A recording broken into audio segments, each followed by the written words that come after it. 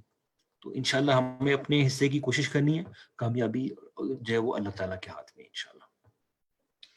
تو ہم نے تھوڑی سی بریف گفتگو رکھی تھی اس ویڈیو سے پہلے تربیت تھرو مساجد کے حوالے سے.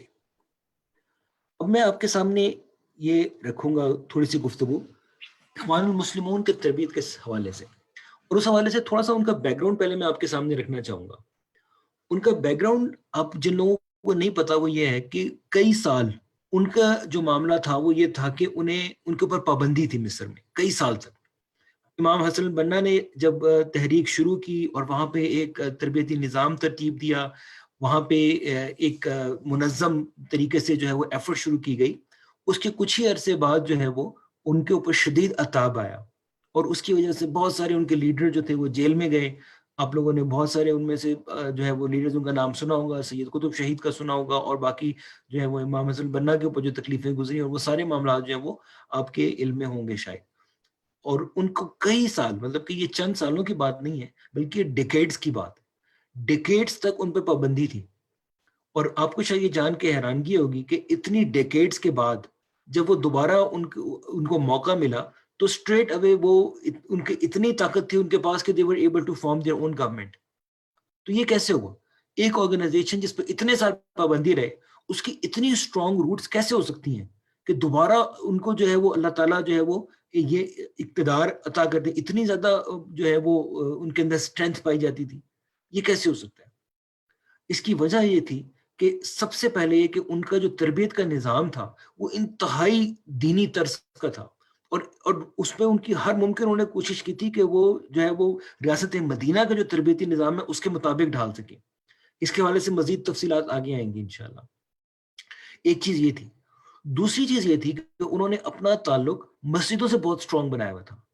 50,000 کے قریب تقریباً مساجد تھیں جن کے اندر ان کا اسوہ سسٹم تھا. اسرا کہتے ہیں فیملی کو. تو مساجد کو وہ اپنی فیملی کنسیڈر کرتے تھے. جس طرح ہمارے یونٹس ہوتے ہیں وہاں پہ ان کا یونٹ سٹرکچر ہوتا ہے اراؤنڈ مسجد. ہر مسجد ان کا ایک یونٹ ہے, اس سے گرد یونٹس ہوتے ہیں, اور جس جگہ پہ مسجد نہ ہو اس جگہ پہ وہ یونٹ نہیں بناتے بلکہ اس کو کسی دوسری مسجد سے ملحق کر دیتے ہیں, اس دوسرے یونٹ کا حصہ بناتے ہیں.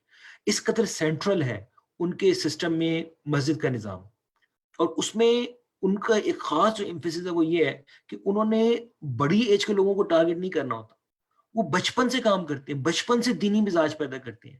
جب انسان کا ذہن پرورش پا رہا ہوتا ہے تبھی سے اس میں دین کی فکر جو ہے وہ ڈالی جائے.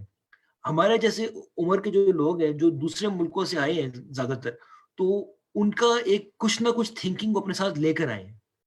ہمارے بچے اگر ہم ان بچوں میں کام نہیں کریں گے تو کبھی بھی یہ فیوچر میں وہ اسلامی معاشرہ نہیں بن سکے گا.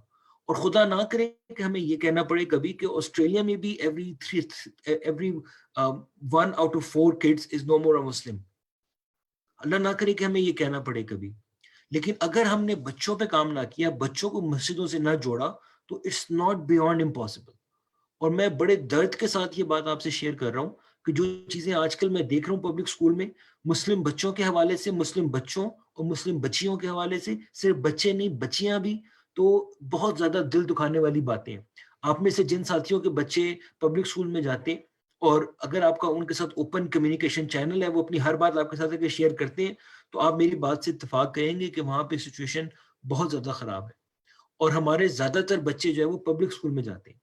ایک ریسرچ جو کچھ عرصہ پہلے کرنے کا اتفاق ہو, اس میں یہ سامنے آیا کہ 20% بچے جو ہیں آسٹریلیا میں مسلم, وہ مسلم اسکولز میں جاتے ہیں, اور 80% مسلم بچے پبلک اسکول میں جاتے ہیں.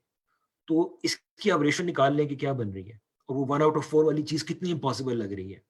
تو ہمیں اپنے بچوں پہ کام کرنا ہے, اور صرف اپنے بچے نہیں, کمیونٹی کا ہر بچہ ہمارا بچہ ہے. ہر آسٹریلیا میں ہر مسلمان بچہ ہمارا بیٹا اور ہماری بیٹی ہے. اس پہ ہمیں کام کرنے کی ضرورت ہے, ان کے ایمان کو بچانے کی ضرورت ہے. اور اس کا ایک بہت امپورٹنٹ طریقہ کار یہ ہے کہ ان کو مسجد سے جوڑا جائے. چھوٹی عمر سے ان کو مسجد سے جوڑا جائے, ان کو مسجد میں نماز کے لیے لے کے آئیں, ان کو مسجد میں دروس کے لیے لے کے آئیں, ان کو مسجد میں ٹاکس کے لیے لے کے آئیں, ان کو مسجد میں فن ایکٹیویٹیز کے لیے لے کے آئیں. اگر ہم یہ نہیں کریں گے تو نہ ان کا دل مسجد سے اٹیچ ہوگا, نہ ایمان کے ساتھ اٹیچ ہوگا. اس حوالے سے ایک چھوٹی سی ضمنی سی بات جو ہے وہ میں کہنا چاہوں گا، اور یہ جو ہے بات ہم نے اپنے استادوں سے سیکھی ہے، اور بہت اس پہ غور و خوض کر کے بھی میں سمجھتا ہوں کہ بالکل صحیح بات ہے، اور وہ اس کی سمری یہ ہے کہ اگر ہم نے اپنے بچوں کو دین پہ قائم رکھنا ہے تو انہیں ہمیں 4 بنیادیں فراہم کرنی ہیں.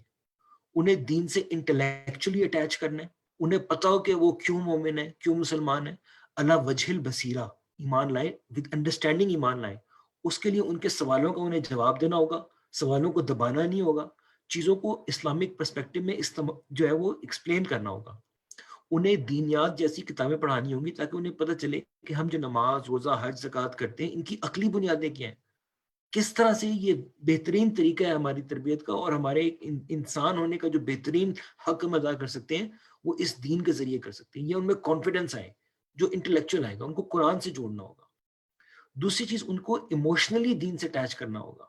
نبی کریم صلی اللہ علیہ وسلم کا نام سن کے ان کی آنکھیں نم ہونی چاہیے، اسلام سے شدید درجے کی محبت ہونی چاہیے. جس طرح سے اللہ تعالیٰ قرآن میں فرماتے ہیں کہ جو سچے مومن ہیں وہ اشد حب اللہ ہے، اللہ تعالیٰ سے محبت میں شدید ہے. تو ہمیں شدید درجے کی محبت کرنی ہے اللہ سے، ہمارا اٹھنا بیٹھنا جینا مرنا اللہ کے لیے ہو. تو یہ ہمیں پیدا کرنی ہے سوچ بچوں میں. تیسری چیز ہے سوشل، جس کے لیے ہم اپنی یہ آرگنائزیشن بناتے ہیں. جب سب لوگ ایک ڈائریکشن میں چلنے والے ہوں گے تو چند لوگوں کے لیے دوسری ڈائریکشن میں چلنا بہت مشکل ہوتا ہے. اگر ہر کوئی اچھائی کے لیے ایک دوسرے کو انکریج کر رہا ہے، تواصی بالحق اور تواصی بالصبر کر رہا ہے، تو ایسے میں اچھائی سے ہٹنے کا راستہ بہت کم ہو جاتا ہے. تو اس وجہ سے ہم ایک دوسرے کی اسٹرینتھ کرنے والے بنے، ایک دوسرے کو دین کی طرف کھینچنے والے بنے. کوئی جو راستے سے تھوڑا سا سائڈ پہ ہونے کی کوشش کی، اس کو ہم ملا کے دوبارہ سے آگے لے کے چلیں، تب ہم ایک دوسرے کی اسٹرینتھ بن کے ایک ڈائریکشن میں سب موو کریں گے. اور چوتھی چیز جو نہایت اہم ہے وہ ہے اسپرچل کنیکشن. بچوں کو اللہ تعالیٰ سے ایک اسپرچل کنیکشن ہونا چاہیے، اللہ تعالیٰ سے رات کو اٹھ کے وہ باتیں کر سکیں، اپنے دل کی بات اللہ سے کر سکیں. تو یہ 4 چیزیں اگر نہیں ہوں گی تو بہت مشکل ہے کہ ہمارے بچے ایمان پہ رہیں. تو مساجد میں آئیں گے جب بچے میں، تو ان کو انٹلیکچوئل جو ہے وہ بھی ملے گی، جو انٹلیکچوئل فوڈ بھی ملے گا، انہیں ایموشنل اٹیچمنٹ بھی ملے گی، وہاں پہ انہیں ایک کلچرل بھی ملے گی کہ یہ سب لوگ میرے جیسے ہیں، I am not the odd one out. Community میں جس طرح سے بچے ہمارے فیل کرتے ہیں کہ I am the odd one out, اس وجہ سے حجاب چھوڑ دو، اس وجہ سے جو ہے وہ اور دینی جو ہے وہ چیزیں وہ چھوڑ دو، وہ آڈ ون آؤٹ نہیں فیل کریں گے. انہیں لگے گا کہ they are all like me, they are all moving in the same direction. اور انشاءاللہ وہاں پہ ہم ان کی جو ہے وہ اسپرچل تربیت بھی کر سکیں گے. تو انتہائی ضروری ہے کہ بچوں کو مسجد سے جوڑا جائے، اور اس کے دنیا میں بھی جو فائدے ہیں وہ ہمارے سامنے موجود ہیں اخوان المسلمون کی اس مثال کے ذریعے جو کہ میں نے آپ کے سامنے پریزنٹ کی، کہ 40 سال انڈر گراؤنڈ رہنے کے بعد بھی اللہ تعالیٰ نے ان کو اتنی جو ہے وہ عزت بخشی کہ ہر دل کے اندر وہ بستے تھے. مصر کے اندر ان کی 50,000 مساجد ہیں، 50,000 مساجد، جہاں پہ ان کا یہ اسرہ کا نظام قائم ہے، فیملی سسٹم. اسرہ کا مطلب فیملی سسٹم.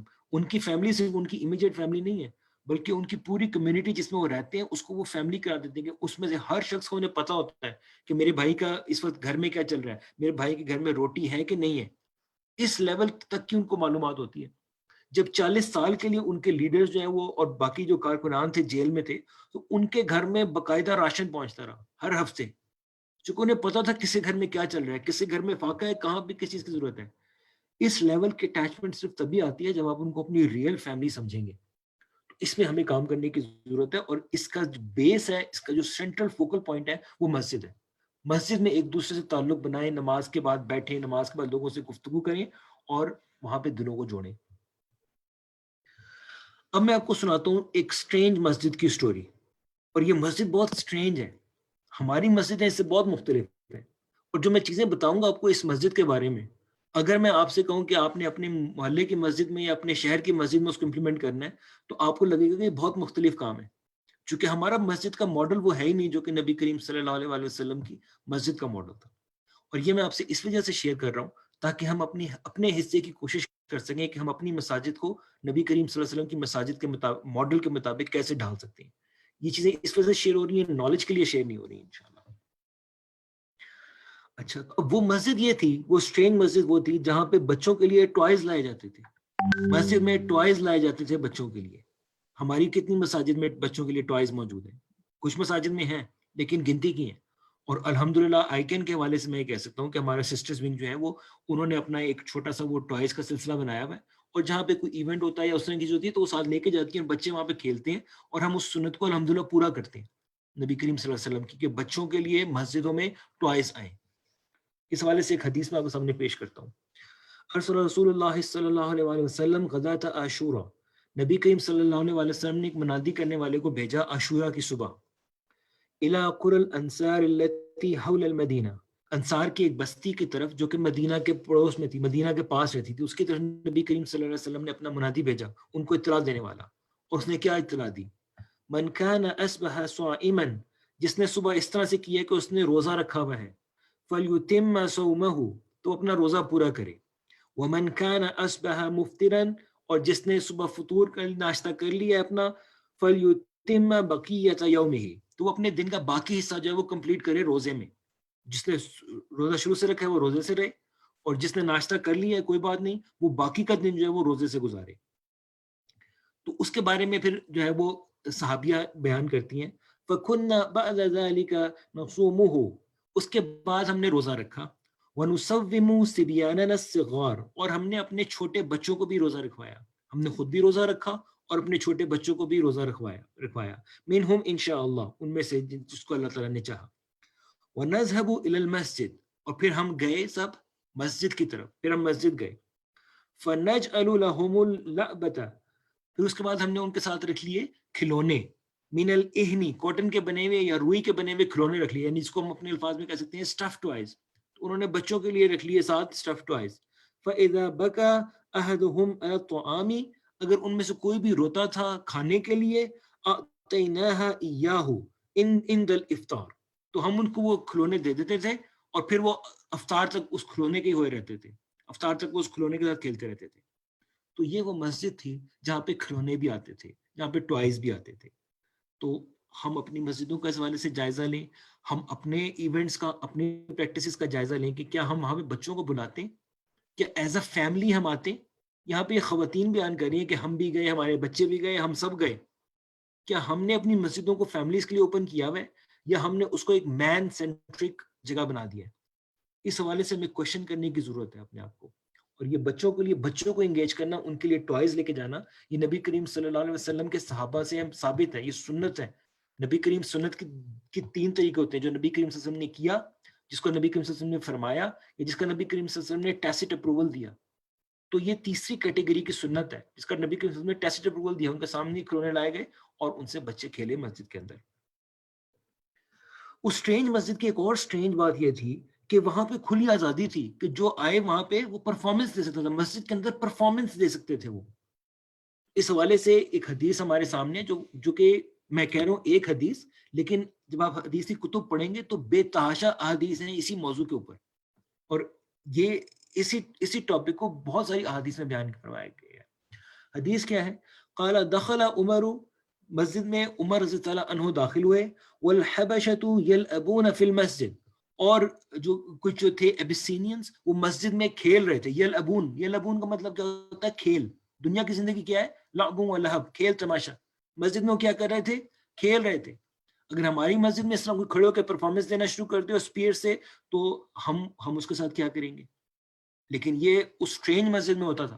اس اسٹرینج مسجد میں ان کو آزادی تھی کہ مسجد کے اندر کھڑے ہو کے وہ اپنے یہ کرتب اور کھیل دکھائیں. فزجرہم عمر رضی اللہ تعالیٰ عنہ، تو عمر رضی اللہ عنہ انہوں نے ان کو جھڑکا، ہوئے کیا کر رہے ہو یہ؟ فقال رسول اللہ صلی اللہ علیہ وسلم، تو نبی کریم صلی اللہ علیہ وسلم نے کیا فرمایا؟ دعہم یا عمر فانما هم بنو ارفدہ، عمر ان کو چھوڑ دو، یہ تو بنو ارفدہ کے لوگ ہیں، یہ تو ابیسینینز ہیں جو مسلمانوں کو سپورٹ کرنے والے ہیں، ان کو چھوڑو، ان کو کرنے دو جو کر رہے ہیں.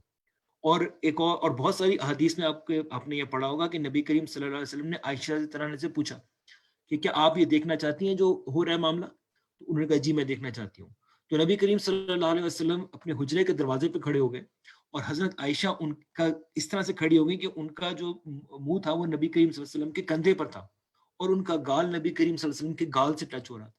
اور اس طرح سے وہ جو مسجد میں جو ایک کرتب دکھا رہے تھے لوگ، وہ اس کو دیکھ رہی تھی.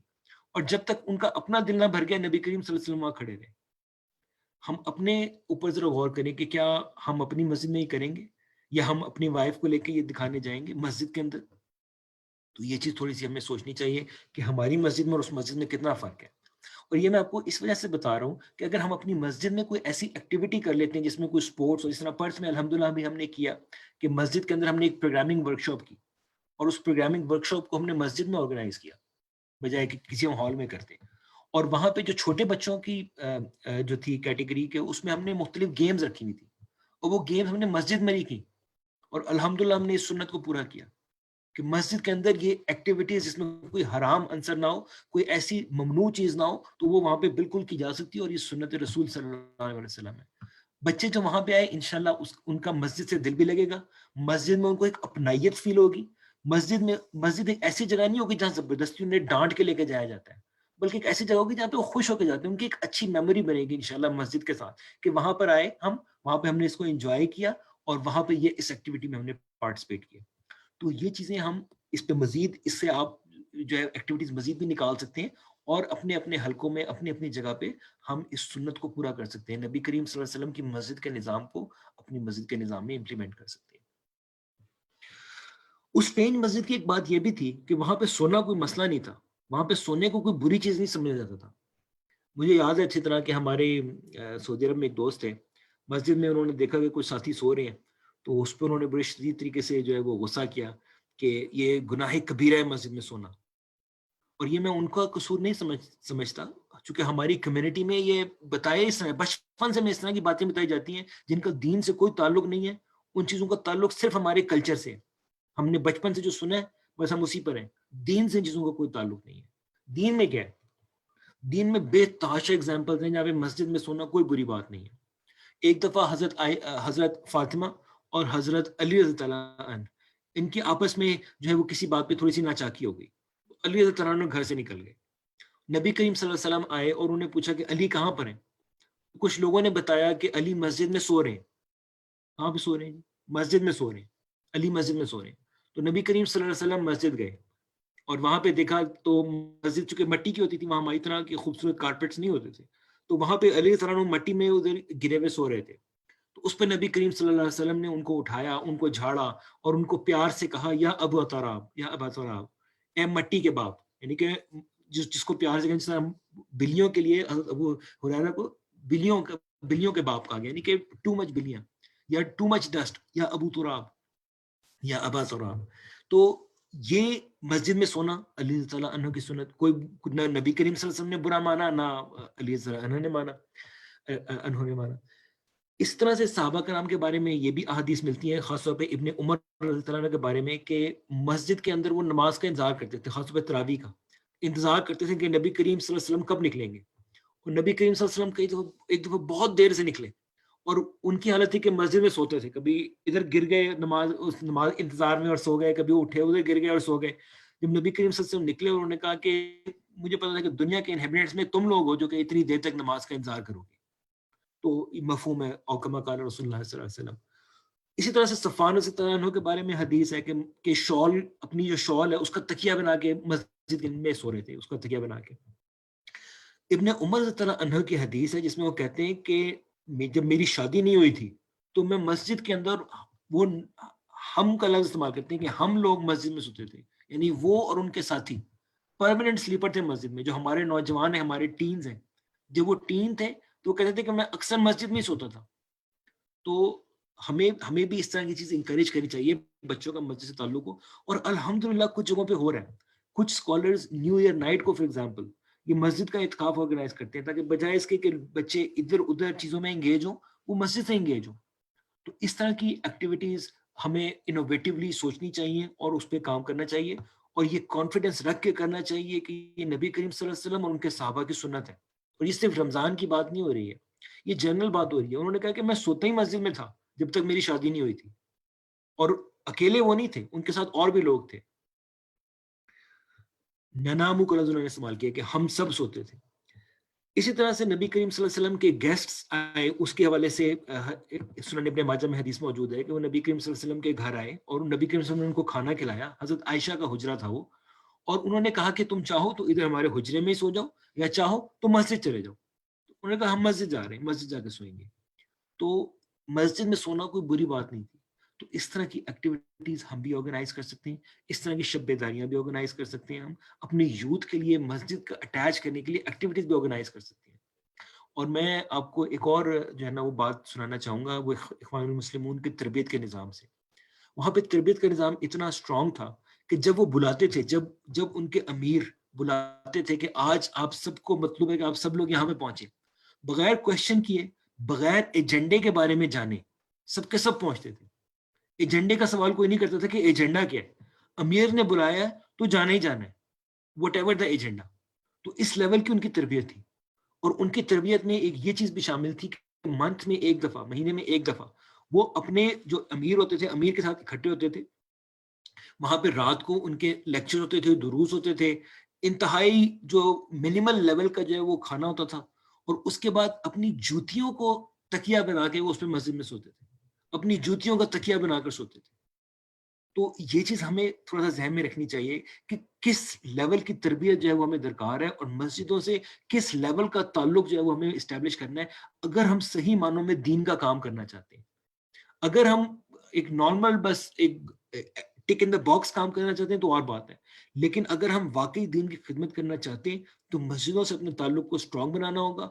اور جو نبی کریم صلی اللہ علیہ وسلم نے فرمایا کہ علیکم بالجماعہ, اس کو تھامنا ہوگا, جماعت کے سسٹم کو جو ہے وہ پک کرنا ہوگا, اور اس میں جو ہے السمع والطاعہ اس کا سسٹم لانا ہوگا, ورنہ اس کے بغیر کوئی منظم ایکٹیویٹی نہیں ہو سکتی. امیر کی اطاعت کا حکم ہے جب تک کہ وہ گناہ کا حکم نہ دے. اس لیول کی تربیت اور اس لیول کی اٹیچمنٹ کی ضرورت ہے. تو یہ ایک ضمنی بات آ گئی مسجد سے اٹیچمنٹ کے حوالے سے کہ کس طرح وہ لوگ مسجدوں میں رات گزارتے تھے, ایک کال کے اوپر آتے تھے اور مسجد میں اپنے امیر کے ساتھ رات گزارتے تھے. درس و تدریس ہوتی تھی, تزکیہ ہوتا تھا, قرآن پڑھا جاتا تھا, اور اس کے بعد جوتیوں کو تکیہ بنا کے سو جاتے تھے. تو میں یہ نہیں کہہ رہا کہ ہم اس لیول پہ جائیں, لیکن یہ کہ اس کا کچھ حصہ ہمیں اپنے اندر اڈاپٹ کرنے کی ضرورت ہے. اس اسٹرینج مسجد کے اندر نعتیں بھی پڑھی جاتی تھیں. خیر یہ چیز ہماری بہت ساری مسجدوں میں آ گئی ہے, لیکن جو اس نعتیں پڑھنے کے عمل کے ساتھ انٹلیکچوئل اسپیکٹ تھی وہ مس ہو گئی ہے. تو اس مسجد کے اندر حسان ابن ثابت رضی اللہ عنہ کے لیے ممبر لگایا جاتا تھا. اس ممبر کے اوپر وہ نعت پڑھتے تھے اور نبی کریم صلی اللہ علیہ وسلم انہیں دعائیں دیتے تھے. تو یہ وہ مسجد تھی. اور جب ایک دفعہ عمر رضی اللہ عنہ نے انہیں منع کرنے کی کوشش کی نبی کریم صلی اللہ علیہ وسلم کی وفات کے بعد, تو انہوں نے ان کو بتایا کہ میں اس وقت بھی یہ کام کرتا تھا جب آپ سے بہتر جو شخص تھے وہ یہاں موجود تھے اس مسجد میں. تو یہ نبی کریم صلی اللہ علیہ وسلم کی سنت, یہ ان کے صحابہ کی سنت کہ مسجد کے اندر جو ہے وہ پوئٹری پڑھی جائے یا نعت پڑھی جائے, یہ سنت ہے نبی کریم صلی اللہ علیہ وسلم کی. اس مسجد کے اندر اپنے بچوں کو لانا کوئی ممانعت نہیں تھی. ہماری مسجد کے اندر نوٹس لگا ہوا ہے کہ 4 سال سے چھوٹے بچوں کو نہ لے کے آئیں. یا یہ چیز سنت کے مطابق ہے یا یہ ہم نے اپنے کلچر سے اڈاپٹ کر لی ہے. میں آپ کو بتاتا ہوں کہ سنت کیا ہے. سنت یہ جو آپ اسکرین پہ دیکھ رہے ہیں, خرج علینا رسول اللہ صلی اللہ علیہ وسلم, ایک دن نبی کریم صلی اللہ علیہ وسلم ہمارے پاس تشریف لائے. یحمل امامہ, ان کی گود میں امامہ تھی, وہ بچی چھوٹی, وَأُمُّهَا زینب بنت رسول اللہ صلی اللہ علیہ وسلم, اور اس بچی کی والدہ تھی زینب بنت رسول صلی اللہ علیہ وسلم. امامہ ان کی گود میں تھی نبی کریم صلی اللہ علیہ وسلم کی. وَهِيَ صَبِيَّةٌ, وہ ایک بچی تھی چھوٹی. يَحْمِلُهَا عَلَىٰ آتِقِهِ, انہوں نے اس کو اپنے کندھوں پہ بٹھایا ہوا تھا, کندھوں پہ اٹھایا ہوا تھا اپنے. فَصَلَّى رسول اللہ صلی اللہ علیہ وسلم وَهِيَ عَلَىٰ آتِقِهِ, اور نبی کریم صلی اللہ علیہ وسلم نے نماز پڑھی اس طریقے سے کہ وہ ان کے کندھوں پر بیٹھی ہوئی تھی. يَضَعُهَا إِذَا رَكَعَ وَيُعِيدُهَا إِذَا قَامَ, وہ اس کو نیچے رکھ دیتے تھے جب وہ جو ہے وہ رکوع کرتے تھے, اور جب دوبارہ جو ہے وہ قامہ کرتے تھے, دوبارہ کھڑے ہوتے تھے اس قیام کے لیے, تو پھر اس کو دوبارہ سے اٹھا لیتے تھے گود میں. تو یہ میرے نبی کریم صلی اللہ علیہ وسلم کی نماز ہے, یہ میرے نبی کریم صلی اللہ علیہ وسلم کی سنت ہے. اور آخری جو الفاظ ہیں وہ یہ کہ حتی قضا صلاتہ یفعل ذلک بہا, اور اس طرح انہوں نے اپنی پوری نماز کمپلیٹ کی یہ کرتے ہوئے. تو بچوں کو گود میں اٹھا کر امام الانبیاء نماز پڑھتے ہیں. صرف مسجد میں بلانا تو دور کی بات ہے, گود میں اٹھا کر نماز پڑھنا. تو ہم اپنے آپ سے موازنہ کریں. ہم مسجد میں نوٹس لگا دیتے ہیں کہ 4 سال سے چھوٹے بچوں کو نہ لے کے آئیں. اگر بچے ابھی مسجد میں نہیں آئیں گے تو ان کا دل مسجد سے کیسے اٹیچ ہوگا؟ تو لہٰذا میری درخواست ہے کہ ہم اپنے جو پروگرام بھی کریں انہیں مسجد میں کریں, اور اس میں چھوٹے بچوں کو انکریج کریں. چھوٹے بڑے ہر طرح کے بچوں کو ساتھ لے کے آ جائیں, چاہے بچے ہوں چاہے بچیاں ہوں. یہ جو ہم نے بائیفرکیشن یا اس طرح کی چیز کر لی, اس کا دین سے کوئی تعلق نہیں ہے, یہ ہماری کلچرل اسپیکٹ ہے.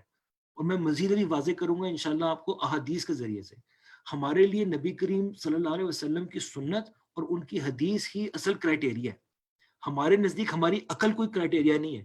کہ ہم سوچیں کہ شاید یہ تو ایسا ہے تو ایسا ہونا چاہیے. ہماری عقل کسی قابل نہیں ہے. حضرت امام احمد بن حنبل کہتے تھے کہ جب نبی کریم صلی اللہ علیہ وسلم کی حدیث آ گئی, ایون ضعیف حدیث آ گئی, تو میری بات کو دیوار پہ مارو, میری بات کی کوئی اہمیت نہیں ہے. جب ائمہ کا یہ موقف تھا تو ہم کون ہوتے ہیں کہ اپنی سوچ اپنی عقل کو سمجھے کہ ہم سمجھتے ہیں کہ ایسا نہیں ہونا چاہیے, ایسا ہونا چاہیے, اور 4 سال کے بچے آئیں یا 4 سال کے بچے نہ آئیں. ہم تو سنت سے بالکل, اس کا مطلب ہے کہ ایک اپوزٹ ڈائریکشن میں جا رہے ہیں.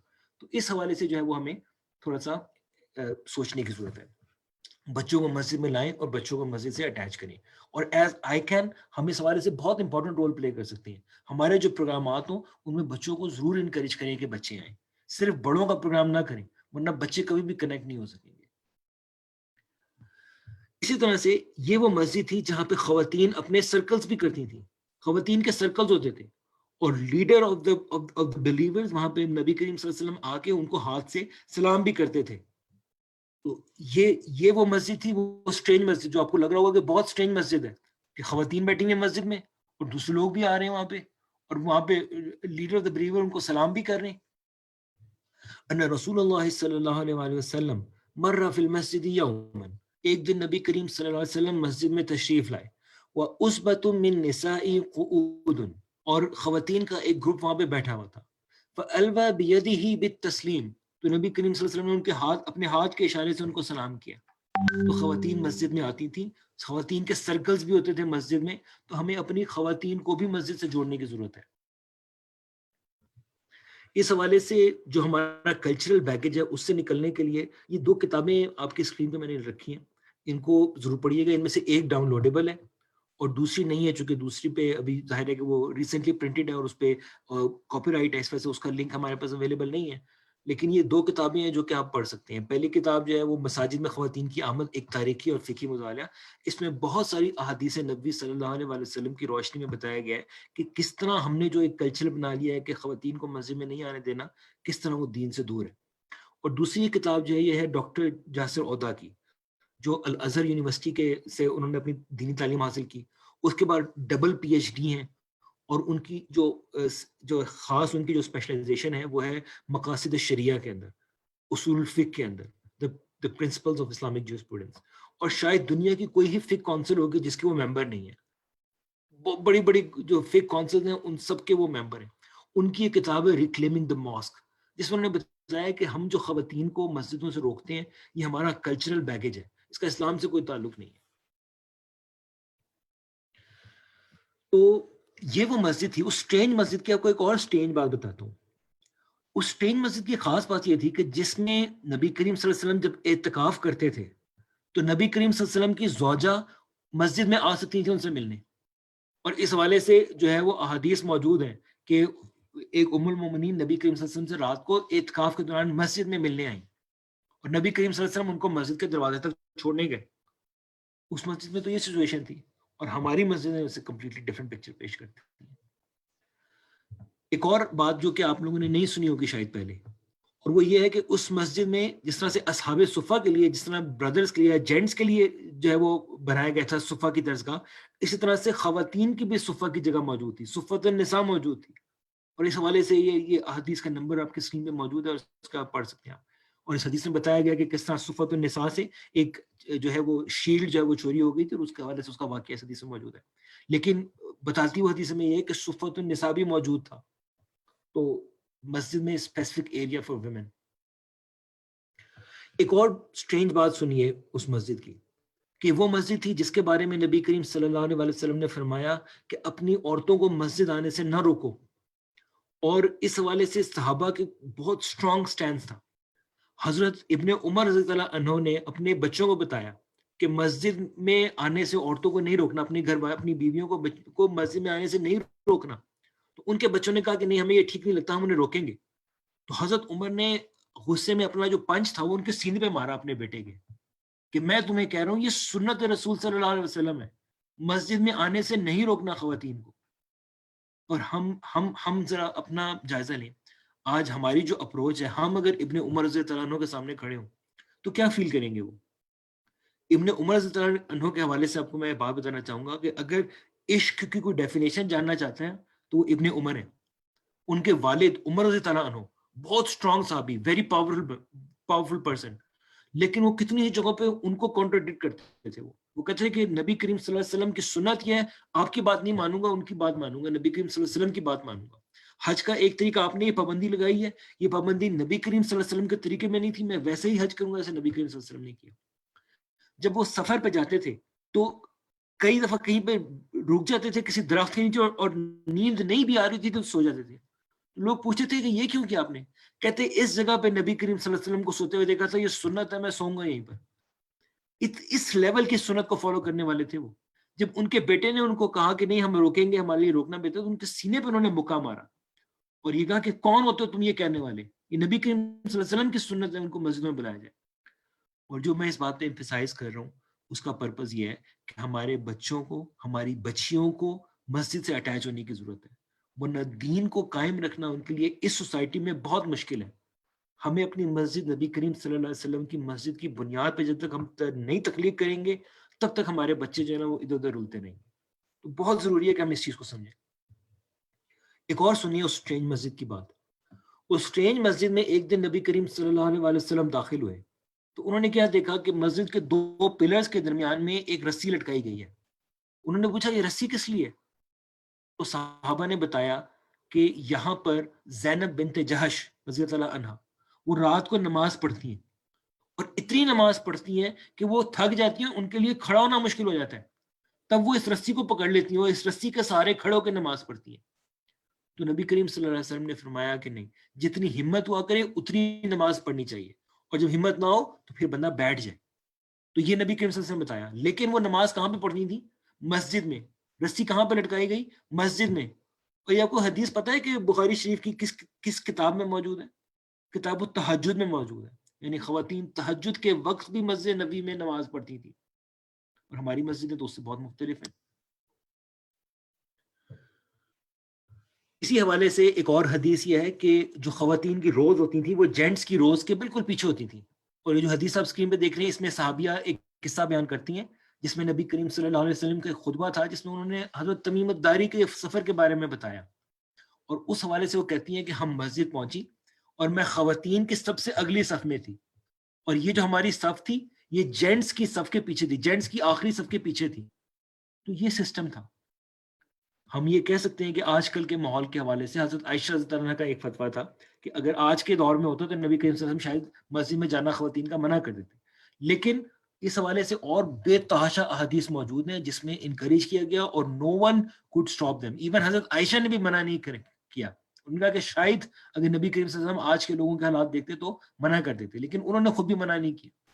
عمر رضی اللہ عنہ کی وائف جو تھی وہ مسجد جاتی تھی, اور لوگوں نے کہا کہ کیا آپ کو پتہ ہے کہ عمر کا آپ کا ادھر مسجد میں آنا پسند نہیں ہے؟ تو انہوں نے کہا کہ اگر انہیں کوئی مسئلہ ہے اس سے تو مجھے روک دیں, کیوں نہیں روکتے؟ تو انہوں نے کہا وہ اس وجہ سے نہیں روکتے کہ اللہ کے رسول کی حدیث ہے کہ اللہ کی بندیوں کو مسجدوں سے نہ روکو, اللہ کی بندیوں کو مسجد آنے سے نہ روکو, اس وجہ سے ہی can not stop you from coming to the مسجد. تو ہم ذرا اس حوالے سے اپنا جائزہ لیں. ہم کیا عمر رضی اللہ عنہ سے بھی بڑھ کے کوئی صحابی ہو گئے کہ ہم اپنے گھر والوں کو, اپنی بچیوں کو, اپنی خواتین کو مسجدوں سے روکتے ہیں؟ وہاں کیا ہماری خواتین ان خواتین سے زیادہ پردہ دار اور ان سے زیادہ وہ ہیں جو کہ وہاں پہ تھی؟ ہم اپنی خواتین کو یونیورسٹیوں میں بھیج دیتے ہیں جہاں پہ مکس ایجوکیشن ہوتی ہے, سینٹرل لنک کے آفس لے جاتے ہیں, مارکیٹس میں لے جاتے ہیں جہاں پہ مکس گیدرنگ ہوتی ہے, لیکن مسجد میں نہیں لے کے جا سکتے. تو ہمیں سوچنا چاہیے کہ کیا ہم سنت رسول کو فالو کر رہے ہیں یا اپنے کلچر کو فالو کر رہے ہیں. اور ہمیں کلچرل کی جو ڈسٹ ہے وہ اپنے جو نظام نبوی ہے اس سے ہٹانا چاہیے, اور سنت نبی صلی اللہ علیہ وسلم کو ہر چیز کے اوپر فوقیت دینی چاہیے, چاہے وہ ہماری سوچ ہو, چاہے ہمارے آباء و اجداد کا طریقہ کار ہو, چاہے وہ چیزیں جو ہم نے بچپن سے سنی ہیں.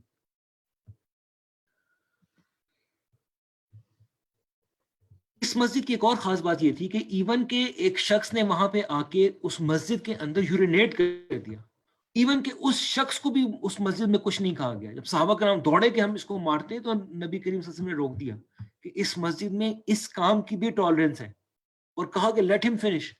جب وہ فنش ہو تو پھر نبی کریم صلی اللہ علیہ وسلم نے بتایا مسجد میں مسجد کا پرپس, اور پھر وہاں پہ اس کی جو صفائی ستھرائی کا انتظام کیا گیا. لیکن اس کو مارا نہیں گیا, پیٹا نہیں گیا. مسجد کے اندر ایکسیپٹنس تھی. اگر ہم اپنی مسجدوں کا جائزہ لیں تو ہم چھوٹی چھوٹی بات پہ نکتہ چینی کرتے ہیں. کسی نے کوئی چھوٹی سی غلطی کر دی, اس پہ وہاں پہ جو ہے نا فوری طور پہ پکڑ لیا. کسی بچے نے ٹوپی نہیں پہنی تو اس کو پکڑ لیا, یا چھوٹی چھوٹی باتوں پہ ہم لوگوں کو پکڑ لیتے ہیں. لیکن وہاں پہ مسجد میں, آج آپ اپنی مسجد میں سوچیں کہ کوئی مسجد میں آئے اور وہاں پہ یہ کام کرے تو ہمارا کیا حال ہوگا. تو اس حوالے سے ہمیں مسجد نبوی کے ماڈل کو فالو کرنے کی ضرورت ہے, اور اپنی کلچرل پریکٹس کو ایک سائڈ پر رکھ کے سنت کو پہلی پریفرنس دینے کی ضرورت ہے. اس مسجد میں ہر جمعے کے دن مسجد اوپن ڈے ہوتا تھا. ہر جمعے کے دن وہاں پہ ڈیلیگیٹس آتے تھے جو کہ نبی کریم صلی اللہ علیہ وسلم سے ملتے تھے, اور اس حوالے سے بہت ساری احادیث موجود ہیں. صحابہ چاہتے تھے کہ نبی کریم صلی اللہ علیہ وسلم اس دن خاص لباس پہنے. عمر رضی اللہ عنہ سے روایت ہے کہ وہ خاص ریشم کا لباس لے کے آئے کہ نبی کریم صلی اللہ علیہ وسلم کہ آپ یہ پہنا کریں جمعے کے دن, ڈیلیگیٹس ملنے آتے ہیں. تو نبی کریم صلی اللہ علیہ وسلم نے فرمایا کہ یہ لباس ان لوگوں کا ہے جن کا آخرت میں کوئی حصہ نہیں ہے. لیکن ہمیں اس حدیث سے یہ بھی پتہ چلتا ہے کہ ڈیلیگیٹس جو آتے تھے وہ جمعے کے دن ملنے آتے تھے نبی کریم صلی اللہ علیہ وسلم سے. ہمیں ایسے لوگوں کی مثال ملتی ہے جو کہ نبی کریم صلی اللہ علیہ وسلم سے ملنے آئے اور نان مسلم تھے, انہوں نے اپنے کوئی شرطیں رکھی کہ آپ ہمیں اس چیز میں تھوڑی سی لینینسی دیں تو ہم اسلام قبول کرتے ہیں. یہ بھی روایات ملتی ہیں ہمیں یہ روایات بھی ملتی ہیں کہ نان مسلم وار پرزنرز بھی مسجد میں رہے. ہمیں یہ روایت بھی ملتی ہے کہ جو نجران کا وفد آیا تھا, تفسیر ابن کثیر میں اس حوالے سے تفصیلات موجود ہیں, وہ وفد آ کے مسجد میں ٹھہرا, مسجد نبوی کے اندر عیسائی آ کے ٹھہرے, وہاں پہ ان کو رہائش دی گئی. تو یہ اوپن ڈے کا جو کانسیپٹ ہے جو کہ انشاءاللہ گین پیس جلد کرے گی, یہ فل کانفیڈنس رکھ کے آپ لوگ کریں کہ یہ سنت رسول صلی اللہ علیہ وسلم ہے. اور اس حوالے سے اگر آپ تھوڑی سی مزید معلومات چاہتے ہیں تو یہ کتاب ہے مولانا ابوالکلام آزاد کی, جس کا نام ہے جامع الشواہد فی دخول غیر المسلم فی المساجد, کہ غیر مسلموں کے مسجد میں داخلے کے حوالے سے جو بھی شواہد ہیں, جو بھی ہمارے پاس اخبار آئی ہیں, جو بھی احادیث آئی ہیں, ان کی کلیکشن. تو جو بھی شواہد موجود ہیں ہمیں غیر مسلم کے انٹری کے حوالے سے, ان سب کو انہوں نے اس میں کلیکٹ کر دیا ہے. تقریباً 100 پیج کی کتاب ہے, جس سے آپ کو فل کانفیڈنس ملے گا کہ it's perfectly fine to invite non Muslims to the مسجد. اور اس کو سنت رسول سمجھ کے ہمیں کرنا ہے, ان کو بلائیں, ان کو اپنی مسجد دکھائیں تاکہ ان کا دل نرم ہو دین کی طرف اور وہ دین کے ایکسیپٹنس کی طرف آئیں. تو یہ دعویٰ کی ایک بہترین فارم ہے جو الحمدللہ ہماری آرگنائزیشن کر سکتی ہے. اس میں ہمیں اپنا کردار ادا کرنے کی ضرورت ہے. اسی توسط سے میں یہاں پہ موجود تمام ساتھیوں سے درخواست کروں گا کہ جب یہ اپرچونٹی آپ کے پاس آئے تو اس میں بڑھ چڑھ کر حصہ لیں. انشاءاللہ پرتھ میں اور غالباً شاید سڈنی میں بھی ہم جلد مسجد اوپن ڈے انشاءاللہ کریں گے. میلبرن میں اس وقت کووڈ کی وجہ سے جو ہے وہ پاسبل نہیں ہے, لیکن ان شہروں میں آپ ضرور پارٹیسپیٹ کریں اور اپنی پوری ایفرٹ لگائیں. ہم اپنے نبی کریم صلی اللہ علیہ وسلم کی دین کی خدمت کے لیے کم از کم اتنا تو ضرور کر کے جائیں کہ وہاں پہ ان کو آخرت میں منہ دکھا سکیں کہ ہم کچھ کر کے آئے ہیں, اپنی زندگی ضائع نہیں کر کے آئے. تو انشاءاللہ یہ اپرچونٹی ہمارے پاس موجود ہے, اس میں پوری کوشش کریں کہ اپنا کردار ادا کریں. اور جہاں پہ یہ آرگنائز نہیں ہو سکی ہے جن شہروں میں, وہاں پہ کوشش کریں کہ آرگنائز ہو. انشاءاللہ والنٹیئرز مل جائیں گے. آپ ایک انیشیٹو لیں, اپنی کمیونٹی سے آپ کو والنٹیئرز مل جائیں گے انشاءاللہ. ضروری نہیں ہے کہ وہ ہمارے ممبرز ہی ہوں یا ہمارے ٹیم ممبرز ہوں, آپ کو کمیونٹی سے بھی لوگ مل جائیں گے سپورٹ کرنے کے لیے. کچھ لوگوں سے بات کریں, کسی مسجد سے بات کریں اور انشاءاللہ آرگنائز کریں. اس حوالے سے ایک ٹریننگ بھی انشاءاللہ ہم جلد کریں گے. پرتھ کے ساتھیوں کے لیے ہم نے ایک ٹریننگ پلان کیا جو انشاءاللہ آن لائن بھی ہوگی, باقی ساتھی بھی اس کو اٹینڈ کر سکتے ہیں. اور انشاءاللہ وی ہوپ کہ وہ ایک فل فٹ پرنٹ فراہم کر دے گی کہ مسجد اوپن ڈے کس طرح کیا جائے انشاءاللہ. اب ہم کچھ باتیں کوئکلی رکھتے ہیں کہ اس حوالے سے ہمارا ایکشن پلان کیا ہو, ہمیں کیا کرنا چاہیے. اس حوالے سے کچھ گزارشات جو ہے میں آپ کے سامنے پیش کروں گا. پہلی چیز تو یہ کہ ہمارا دل جو ہے وہ مسجد کے اندر اٹکا ہوا ہو. اور اس حوالے سے یہ بات ذہن میں رکھنی ہے, کئی دفعہ ہم بڑے پروجیکٹس میں یا اس طرح کی چیزوں میں اتنے انگیج ہو جاتے ہیں کہ ہمیں اپنی تربیت, اپنی ذاتی عبادات جو ہے وہ ہماری جو ہے وہ سیکریفائس ہو رہی ہوتی ہیں. تو اس حوالے سے یہ ایک حدیث ہے جس کو ہمیں اپنے دل میں بٹھانا چاہیے. اس میں فرمایا نبی کریم صلی اللہ علیہ وسلم نے, سبعۃ ظلھم اللہ فی ظلہ لا ظل الا ظلہ. اس دن اللہ تعالیٰ ان لوگوں کو اپنے سائے میں جگہ دیں گے جس دن اور کوئی سایہ نہیں ہوگا. لا ظل الا ظلہ, اس دن اس کے سائے کے علاوہ کوئی سایہ نہیں ہوگا. پہلا کون ہے؟ امام عادل. پہلا وہ امام, پہلا وہ لیڈر ہے جو عدل کرنے والا ہو. ایز اے لیڈر اور جو ہمارے ساتھی آفس بیررز موجود ہیں اس میں, تو آپ کے لیے یہ جنت کمانے کی ایک اپرچونٹی ہے. آپ کو جو رسپانسبلٹی دی گئی ہے اگر آپ اس کو اچھے طریقے سے ادا کریں گے تو آپ اس امام عادل کی کیٹیگری میں آ جائیں گے. اسکالرز ایکسپلین کرتے ہیں کہ اس سے مراد صرف رولرز نہیں ہے, اس سے مراد ہر وہ شخص ہے جس کو کسی بھی چیز کا امام بنایا گیا، کسی بھی چیز کا لیڈر بنایا گیا. اگر آپ اپنے حلقے میں لیڈر ہیں، اگر آپ اپنے ڈپارٹمنٹ کے لیڈر ہیں، اگر آپ کو کوئی اور رسپانسبلٹی دی گئی ہے، آپ اگر اس کو بہترین طریقے سے ادا کرنے کی کوشش کریں گے، اپنی اس جاب کے ساتھ عدل کریں گے، تو اللہ تعالیٰ آپ کو اپنے سائے میں جگہ دے گا جس دن اور کوئی سایہ نہیں ہوگا. دوسرا کون ہے؟ وَشَابٌ نَشَأَ بِعِبَادَةِ اللَّهِ، اور وہ جو نوجوان نشأ، جو جس نے پرورش پائی ہوگی بعبادت اللہ، اللہ کی عبادت میں، جو اللہ کی عبادت میں پل کے جوان ہوا ہوگا. تو کیا آپ چاہیں گے کہ آپ کے بچے اللہ تعالیٰ کے سائے سے اس دن جو ہے وہ سائے میں جگہ پا سکیں؟ کیا ہم چاہتے ہیں کہ وہ اللہ کی عبادت میں پل کے بڑے ہوں؟ تو اس کے لیے ہمیں اپنا کردار ادا کرنے کی ضرورت ہے. وَشَابٌ نَشَأَ بِعِبَادَةِ اللَّهِ، وہ بچے یا وہ نوجوان جو اللہ کی عبادت میں پل بڑھ کر بڑے ہوئے ہوں. جس طرح میں نے عرض کیا، صرف ہمارے بچے نہیں ہیں، کمیونٹی کے ہر بچہ، کمیونٹی کا ہر بچہ ہمارا بچہ ہے. ہر انداز سے کوشش کریں، ان کو کھیل کے ذریعے سے جو ہے وہ پیغام پہنچائیں، ان کو لیکچر کے ذریعے سے پیغام پہنچائیں، ان کو پیار کے ذریعے سے پیغام پہنچائیں. ہر بچہ کمیونٹی میں ہمارا بچہ ہے، اور ہر بچے کے لیے ہماری کوشش ہونی چاہیے کہ وہ اس کیٹیگری میں آئے. وَشَابٌ نَشَأَ بِعِبَادَةِ اللَّهِ، وہ اپنے اللہ کی عبادت میں پل کے بڑا ہوا. اگلا کون ہے؟ وَرَجُلٌ قَانَ كَلْبُهُ مُعَلَّقًا بِالْمَسْجِدِ، اور وہ شخص جس کا دل مسجد میں اٹکا ہو، مُعَلِّقًا بِالْمَسْجِد، مسجد میں اٹکا ہوا ہے اس کا دل. اِذَا خَرَجَ مِنْهُ حَتَّى يَعُودَ إِلَيْهِ، جب تک اسے نکلتا ہے، جب تک واپس نہیں آ جاتا، اس کا دل مسجد میں پھنسا رہتا ہے. تو یہ ہمارے پاس اپرچونٹی ہے کہ ہم بھی ان لوگوں میں شامل ہو سکتے ہیں، اپنے دل کو مسجد میں اٹکا دیں. فجر کی نماز ہو چاہے عشاء کی نماز ہو، ہر نماز میں ہمیں مسجد میں جانے کی کوشش کرنی چاہیے. وَرَجُلَانِ تَحَابَّا فِي اللَّهِ، اور وہ مرد، وہ لوگ جو اللہ کے لیے محبت کرتے ہیں، محبت ان کی اللہ کے لیے ہے. ہمارا جینا مرنا اللہ کے لیے، ہم جو کام بھی کریں وہ اللہ کے لیے ہو. ہمارا اٹھنا بیٹھنا، لوگوں سے ملنا، ہمارا کھیلنا، ہمارا جو ہے لوگوں سے پیار کرنا، کھانا، ہر چیز اللہ کے لیے ہو. تحابا فی اللہ، اللہ کے لیے محبت کریں. فاجتمع علی ذلک وتفرقا، اسی پہ وہ ملتے ہیں اور اسی پہ وہ علیحدہ ہوتے ہیں، اسی پہ جمع ہوتے ہیں. فاجتمع، اسی پہ ان کی اجتماعیت ہے. وعلی ذلک تفرقا، اور اسی کے اوپر وہ ایک دوسرے سے رخصت ہوتے ہیں. ورجل ذکر اللہ خالیا، اور ایسا شخص جو اللہ تعالیٰ کا ذکر کرتا ہے جب وہ اکیلا ہوتا ہے. ففاضت عیناہ، اور اس کی آنکھیں جاری ہو جاتی ہیں، آنکھیں بہہ جاتی ہیں اس کی، جب اس کی آنسو نکل آتے ہیں اللہ کو یاد کرتے ہوئے. ایسا شخص. وَرَجُلٌ دَأَتْهُ امْرَأَتُهُ، اس کو ایک عورت جو انوائٹ کرے، ذات حسب، حسب اور جمال والی، وہ جمال، خوبصورت بھی ہے، اس کی فیملی بھی ہے، لینیج بھی ہے، وہ اس کو بلائے غلط چیز کی طرف. وقال، تو وہ کہے انی اخاف اللہ، میں اللہ سے ڈرنے والا ہوں. جب ہمیں لائف میں کوئی بھی گناہ کی اپرچونٹی ملے، کسی بھی قسم کا گناہ، تو ہم اپنے دل میں یہ اللہ تعالیٰ کے لیے گواہی دیں کہ انی اخاف اللہ، میں اللہ سے ڈرنے والا ہوں، یہ کام میں نہیں کر سکتا.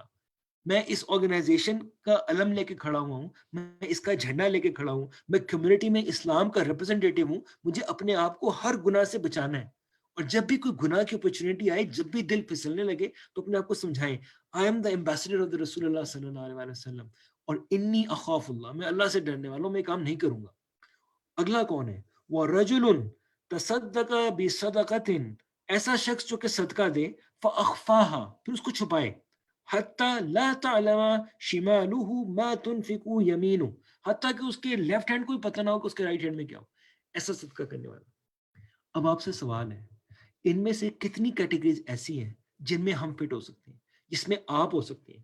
کیا آپ ایک امام عادل ہو سکتے ہیں؟ آپ کو جو رسپانسبلٹی دی گئی ہے، اگر آپ کو حلقے میں گین پیس کی ذمہ داری دی گئی ہے، یمنا کی ذمہ داری دی گئی ہے، میڈیا کی ذمہ داری دی گئی ہے، فائنانس کی دی گئی ہے، یا آپ کو پورے حلقے کی ذمہ داری دی گئی ہے، یا آپ کو اسٹیٹ کی ذمہ داری دی گئی ہے، یا آپ کو سی سی میں شامل کیا گیا ہے، یا آپ کو ایک ڈپارٹمنٹ رسپانسبل بنایا گیا ہے، یا آپ کو آپ کے کندھوں پہ آرگنائزیشن کی ذمہ داری ڈالی گئی ہے، تو اس میں ہمیں اپنی پوری کوشش کرنی چاہیے کہ ہم امام عادل بن سکیں، اس رول کے ساتھ انصاف کر سکیں.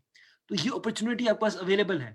وَشَابٌ نَشَأَ بِعِبَادِهِ، ہم میں سے اکثر لوگ ابھی بڑھاپے میں داخل نہیں ہوئے، اپنی جوانی میں یا جوانی کے اختتام کی طرف آ رہے ہیں، لیکن ابھی اس سے نکلے نہیں ہیں بہت سارے لوگ ہم میں سے. تو ہمارے پاس یہ اپرچونٹی بھی موجود ہے، اور ہم وَرَجُلٌ كَانَ قَلْبُهُ مُعَلَّقًا بِالْمَسْجِدِ، اپنے دلوں میں کو مسجد میں اٹکانے والی یہ اپرچونٹی بھی موجود ہے ہمارے پاس. اور یہ آپ انالائز کریں گے، یہ تمام چیزیں ایسی ہیں جو ہم اچیو کر سکتے ہیں. ملٹیپل اپرچونٹیز ہیں ہمارے پاس اللہ تعالیٰ کا سایہ حاصل کرنے کی. اس کے لیے اپنی پوری کوشش کیجیے، پوری ایفرٹ لگائیے کہ اللہ تعالیٰ ہمیں ان لوگوں میں شامل کر دے اور اپنے دلوں کو مسجد میں اٹھا کے رکھے. اخوت کے نظام کے حوالے سے کچھ بات ہم نے کر لی. اسوا سسٹم جو ہے وہ ہمیں آئیکن کے انڈر بھی کام کرنا چاہیے. ہم میں سے ہر ساتھی کو پتا ہو کہ ہماری مسجد میں جو ساتھی آ رہے ہیں ان سے ہمارا تعلق ہو، صرف نماز پڑھ کے ہم بھاگنے والے نہ ہوں. اور سب سے پہلے میں اپنے آپ کو بتا رہا ہوں، اس میں خود مجھے بہت زیادہ امپروومنٹ کی ضرورت ہے. ہمارا ایک دوسرے سے تعلق بنے، ہمیں پتا ہو کہ کیا ہو رہا ہے، ہمارے ساتھیوں کی زندگیوں میں کیا ہو رہا ہے، ان کے حالات کیا، انہیں کہاں پہ ہیلپ کی ضرورت ہے، ہمیں اس حوالے سے مکمل معلومات ہو. اور تمام ساتھیوں کو ہم اپنی فیملی سمجھیں. تو اسرا سسٹم جو ہے ہمیں اپنی زندگی میں امپلیمنٹ کرنے کی ضرورت ہے. اس حوالے سے انشاءاللہ جیسا میں نے عرض کیا تھا کہ عبدالغفار عزیز صاحب کا ایک بہت خوبصورت لیکچر میری نظر سے گزرا، تو انشاءاللہ اس لیکچر کے مختلف اسمال پارٹس کر کے انشاءاللہ ایک چھوٹا سا واٹس ایپ کورس ہم شروع کریں گے انشاءاللہ. تو تمام ساتھیوں سے درخواست ہے کہ اس کو ضرور جوائن کریں. اینڈ آئی ایم ہوپ فل کہ اگر ہم وہ سسٹم اپنی آرگنائزیشن میں امپلیمنٹ کر لیں گے تو ہماری آرگنائزیشن انشاءاللہ بہت آگے جائے گی. تو یہ لیکچر انشاءاللہ ایک واٹس ایپ کورس کی شکل میں جو ہے وہ انشاءاللہ شروع کیا جائے گا جلد. تمام ساتھیوں سے درخواست ہے کہ اس کو ضرور جوائن کریں انشاءاللہ. اس کے علاوہ مسجد میں ہمیں درس قرآن آرگنائز کرنے چاہیے، بجائے گھروں کے ہمیں مسجدوں میں درس قرآن کرنے چاہیے. اور اس حوالے سے خرم مراد صاحب کا جو ہے اوپینین وہ بھی یہی تھا کہ ہمیں چاہیے یہ کہ اپنے درس قرآن کو ہم مسجدوں میں لے جائیں. یہ ان کی خواہش بھی تھی، ان کا اوپینین بھی تھا. بجائے گھروں کے، بجائے اور جگہوں کے، ہمیں ان کو مسجدوں میں لے کے جانا چاہیے. اور اس حوالے سے ایک حدیث جو ہے وہ آپ کی خدمت میں پیش کرنا چاہوں گا. من سلک طریقا یلتمسہ فیہ علما، جو کسی راستے پہ چلتا ہے، کسی راستے کا سلوک اختیار کرتا ہے، کسی راستے پہ چلتا ہے اور اس کی التماس یہ ہوتی ہے یلتمس فیہ علما، کہ اس پہ وہ علم حاصل کرنا چاہتا ہے، سہل اللہ لہ بہ طریقا الی الجنہ، تو اللہ اس کام میں اس کے لیے جنت کا راستہ آسان کر دیتا ہے.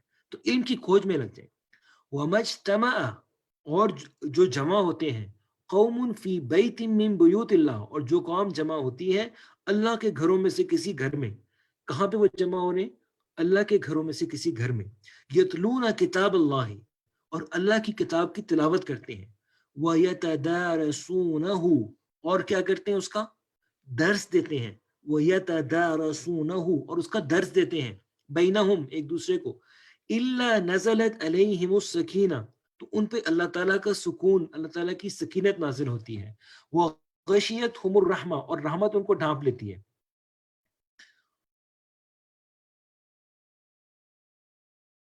وَحَفَّتْهُمُ الْمَلَائِكَةُ، اور ان کو جو ہے فرشتے ان کے گرد گھیرا ڈال لیتے ہیں. وَذَكَرَهُمُ اللَّهُ، اور اللہ تعالیٰ ان کا ذکر کرتا ہے. ہم اللہ کا ذکر کر رہے ہوتے ہیں، اللہ ہمارا ذکر کرتا ہے. فِي مَنْ عِنْدَهُ، ان میں جو کہ اس کے پاس ہیں، یعنی کہ فرشتے. اور آخری سینٹینس جو ہے وہ بہت ہلانے والا ہے. وَمَنْ بَطَّأَ بِهِ عَمَلُهُ، اور جس کا عمل اس کو کر دے، جو اپنے ایکشن میں سلو ہو جائے، جو دین کے کام میں سلو ہو جائے، جو دین کے کام کے لیے جو رفتار، جو چیز چاہیے وہ نہیں کر رہا، جو اس میں سلو ہو گیا، جو اپنے دین کے کام میں ماند پڑ گیا. لم یسرع به نسبه، تو اس کی لینیج اس کو کوئی آگے نہیں لے کے جائے گی کہ میری یہ لینیج ہے یا میں اس جماعت کا تعلق رکھتا ہوں. جو دین کے کام میں سلو ہو گیا تو کوئی چیز اس کو اور آگے لے جانے والی نہیں ہے. تو ہمیں اپنے دین کے کام میں اپنی جان کو کھپا دینا چاہیے، اپنی ہر ممکنہ کوشش کرنی چاہیے. اسی طرح سے مسجد میں ہمیں ایجوکیشنل ایکٹیویٹیز کرنی چاہیے اپنے کڈس کے لیے، اپنے بچوں کے لیے. اور اس حوالے سے ہماری اکثر مساجد میں جو پڑھایا جاتا ہے صرف ناظرہ پڑھایا جاتا ہے، صرف قرآن پڑھنے کا طریقہ سکھایا جاتا ہے. اور جو ان سے آگے بڑھتے ہیں وہ بیسک فقہ پڑھاتے ہیں کہ جی وضو ایسے کرو اور نماز ایسے پڑھو، اور یہیں پہ دین کی ڈیفینیشن ختم ہو جاتی ہے. تو ہم جس دین کے کانسیپٹ پہ بلیو کرتے ہیں وہ ایک مکمل کوڈ آف لائف ہے. بچوں کی اخلاقیات، بچوں کو معاشی نظریات، یہ تمام چیزیں بچوں کو پڑھانے کی ضرورت ہے. دین کو ایز اے ضابطۂ حیات پڑھانے کی ضرورت ہے. تو اس حوالے سے ہمیں اپنی ایکٹیویٹیز کرنی چاہیے تاکہ جب بچے بڑے ہوں تو دین سے انٹلیکچولی اٹیچڈ ہوں، ان کے ذہن سوالات سے بھرپور نہ ہو کہ ہم نماز کیوں پڑھتے ہیں چونکہ ابا جی نے کہا، اور جب کالج میں یونیورسٹی میں آ گئے تو چھوڑ دیں گے کہ کیوں پڑھیں. جب تک ان کو انٹلیکچولی اٹیچ نہیں کریں گے